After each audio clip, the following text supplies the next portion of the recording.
सवाल कह रहा है आपसे कि अगर 40% का डिस्काउंट देते हैं एक आर्टिकल पर तो ये सेम है जो 60% का डिस्काउंट है दूसरे आर्टिकल पर।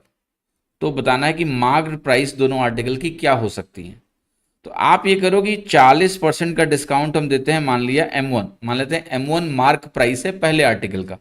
ये डिस्काउंट किसके बराबर है? 60% ऑफ M2 के बराबर है, जहां पर मैं कह रहा हूं M2 दूसरे आर्टिकल का मार्क प्राइस है।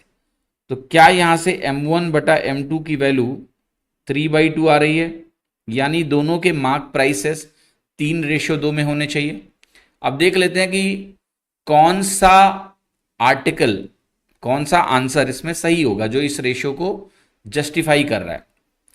तो जरा ध्यान से देखो यहां पर, क्या 48:24 3:2 में है? तो 16×3 = 48, 16 बात नहीं बन रही है, 16×2 = 32 बनना चाहिए।